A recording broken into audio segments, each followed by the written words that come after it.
I've always loved Superman ever since I was a kid, and it came down to one very simple aspect. He felt like an outcast, but no matter how much the world pushed him out, all he ever does is hold onto it with tenderness. And with me, no matter how much emotional turmoil was in my heart, all I've ever wanted was to be there for those closest to me, even if they didn't deserve it, even if all it did was cause me pain.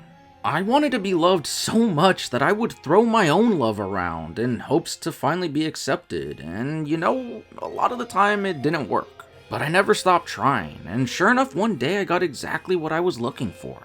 Sure, I didn't have a proper blood family. Sure, I wasn't the most popular of my peers growing up, and yeah, I felt unwanted for a major portion of my upbringing. But it didn't matter, because eventually I got somewhere in my life where I found those that cared for me because of who I am as a person.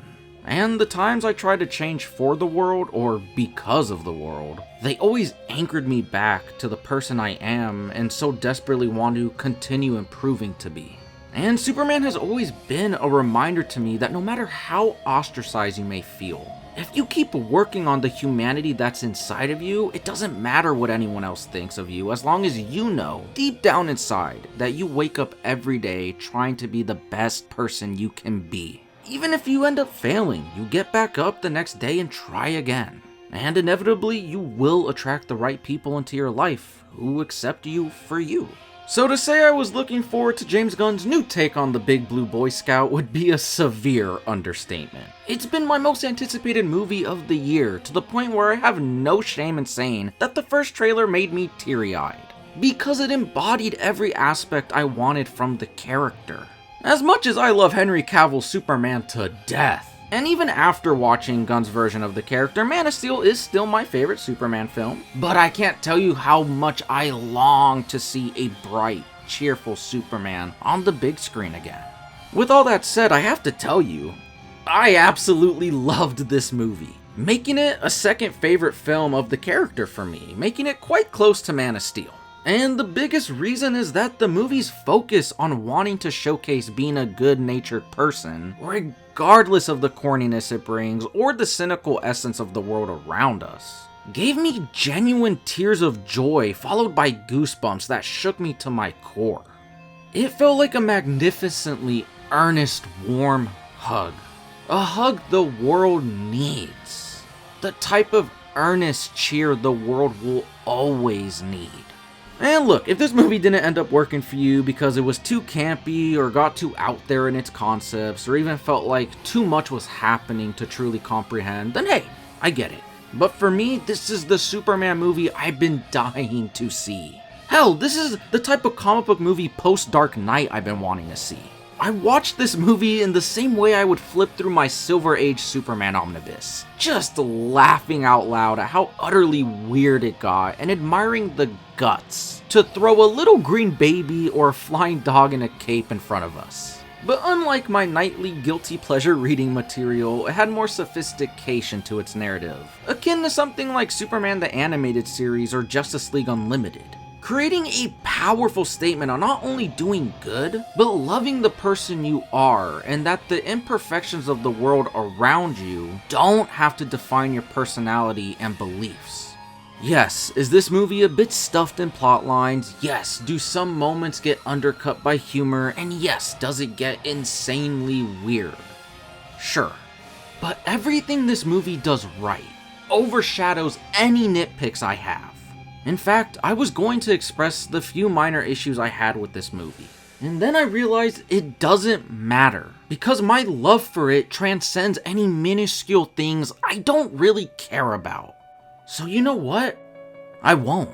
All I want to do is express how joyful this movie made. All I want to do is tell you that it filled a Superman-sized void in my heart that I've been missing from the theatrical experience. All I want to do is cherish the moments that brought me to tears because it reminded me what every human being should try to inspire to be. All I want to do is recite the elation I felt when Superman ripped through the air to save the day. And all I want to do is spread the message of love and acceptance this movie is trying to convey. So fuck the nitpicks. They don't matter. All that matters is that it made me feel alive. It made me feel hopeful. and it made me feel heard. Gunn crafted a Superman that finds out the entire meaning of his existence isn't based off of one small message, but the lifetime of messages his adoptive parents instilled into his being. That it doesn't matter what the intentions of other people are for him, that it's his choices to believe in hope, the right to all living life, to truth, justice, and a better tomorrow. And that's what makes him who he is. And he doesn't have to change that for anyone. He'll defy what others want out of him to do what he knows in his heart is right. As the final scene of this movie came to its conclusion, I wasn't thinking about how this scene could have been edited differently, or if the comic bookiness became too much, or if it lived up to Zack Snyder's interpretation, or if my opinion on this movie makes others mad, or whatever other things could come in and out of my mind. All that was filling my psyche as tears flooded down my face was, wow, I love how this movie impacted me so much that I can't wait to walk out of this auditorium and try to continue waking up every day and do the best I can.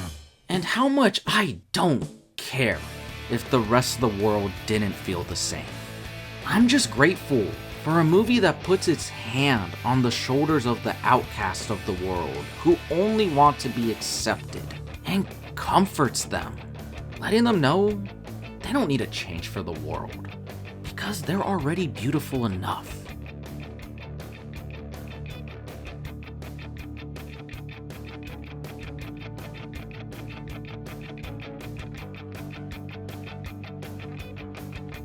Alright, thank you for checking out the video, I really appreciate it. But I also did want to mention that I actually have made a short film. It took me almost a year and a half to make, and will it be the greatest cinematic feat you have ever seen? No, but I poured my blood, sweat, and tears into it, and most importantly, all my friends came together to really help create my vision and finalize it. And for that reason alone, I think you should go ahead and give it a watch, because I am eternally grateful for all their help. The whole idea for the short film was, what if I made a Peter Parker story without Spider-Man? So hopefully that can give you a bit of an expectation on what the tone would be like, and if you want to check it out, you can go ahead and click right here on the right. Thank you.